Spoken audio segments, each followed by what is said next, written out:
The polar bear's dinner.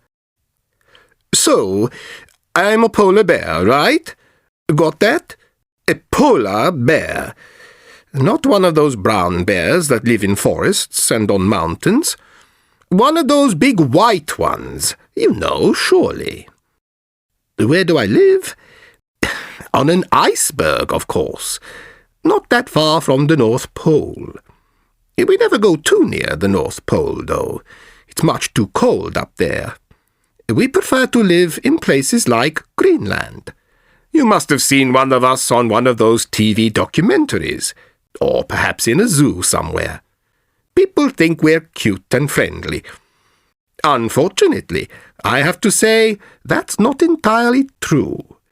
We don't often attack people, probably because there aren't many people up here to attack.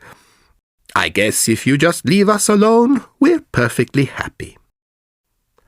So, I'm sitting on my iceberg, perfectly happy. It's my favorite iceberg, this one. A great place for sitting around, hanging out, chatting to a few friends every now and then, catching fish, and whatever else I can find. I'm sitting on my iceberg when I notice something strange. My favorite iceberg is getting smaller. Well, either my iceberg is getting smaller, or perhaps I'm getting bigger. Now then, if I'm getting bigger, it means I'm getting fat. But I can't be getting fat, because I've also noticed that recently I haven't been eating very much at all. I sit on my favorite iceberg, hanging out, chatting to friends, you know, the usual. But I do notice that there are far fewer fish around now than there were a few years ago. Let me tell you a few things about polar bears.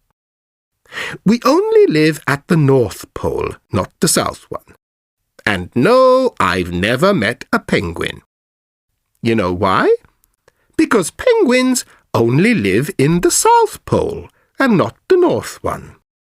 It's a long way from one pole to the other, so we rarely meet. There was a cousin of mine, though, who ended up in a zoo, and they put him in the enclosure next to the penguins. He said the penguins were okay, but they were pretty noisy. Let me tell you something else about polar bears. We get cold. Yes, that's a surprise, isn't it? I bet you thought we'd have layers of fur and fat to keep us warm from the Arctic cold. Well, we do. But it's never quite enough. We still get cold. I do anyway, and so do most of the other polar bears I talk to. And believe me, I talk to a lot of polar bears. So, where was I? Oh, sorry, yes. I was telling you that I was sitting on my iceberg, noticing that the iceberg was getting smaller and the fish were getting fewer, when this walrus arrives. Now, I'm a pretty easygoing polar bear, as long as you don't try and put me in a zoo, but there is one thing I hate: walruses. Perhaps you've never met a walrus. If you haven't, don't. They're awful. Loud and smelly and stupid. Always bothering us. I mean, I know we eat them sometimes. We polar bears are happy to eat anything, but that's no reason for them to be so offensive. There's nothing that's going to ruin my day as much as a walrus. And here comes Mr. Walrus. I tried to catch him, but it was no good. He was too quick for me. He just splashed around in the water, making that terrible noise they make and shouting at me. "Hey, stupid!" he shouted. "Yes, you, big stupid polar bear. What's the matter? Can't you catch me?" "Of course you can't. You know why? Because your iceberg's disappearing. Ha, ha, ha!" Like I said, I hate walruses. "I know that, ugly," I shouted to him. "If you can tell me why it's happening, Then perhaps I won't have you for my dinner." "You're as stupid as all polar bears," replied this extremely cheeky walrus. "Global warming! Never heard of it, have you? Bye now." And then the walrus dived back under the water and splashed away. I did have to admit that I had never heard of global warming, so when a few of the other bears were around, I asked them if they'd heard anything about it. "Oh yeah," they said. "It means the sea is getting warmer, so the ice is melting." "What's causing it?" I asked. "Humans, of course," they replied. "Honestly, as if zoos weren't bad enough. Now they're trying to melt our ice as well." "It's always humans," said one of my friends. "That's why there aren't as many fish now as well. The humans are eating them all." This really was bad news. No iceberg, no fish, no dinner for me, other than the occasional walrus, if I managed to catch one. "The problem is," continued my friend, "there's very little we can do about it.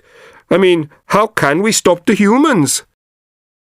"Look," I said, "if there are no fish, then that's bad news for the walruses too, isn't it? They eat fish too." I guess so," said my friend. "So that means—" "Exactly." "No." "Yes. We'll have to team up with the walruses if we want to do anything—" "No way! Impossible! Absolutely out of the question!" shouted all the others. You see, I'm not the only polar bear who doesn't like walruses. So, the next day, I'm sitting there on my favourite iceberg again, and along comes the same cheeky walrus. "Caught anything yet? Ha, ha, ha!" "Listen, ugly," I replied to him.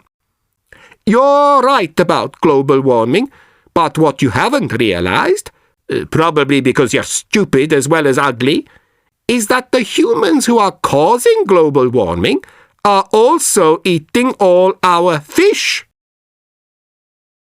The walrus didn't say anything, so I carried on.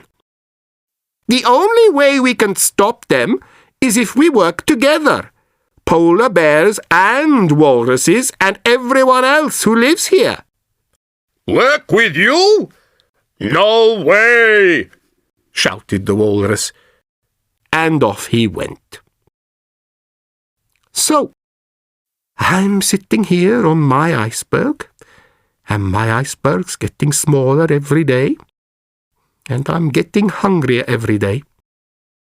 Some other polar bears, I hear, the ones who live closer to places where there are more humans, are going to the humans' rubbish bins and eating everything they can find there. That's one solution, I guess. But I'd rather have some nice, fresh fish, or a big, juicy piece of walrus, than humans' rubbish. I'd really like there to be a happy end to this story I'm telling you, but at the moment, there isn't. What am I going to have for my dinner?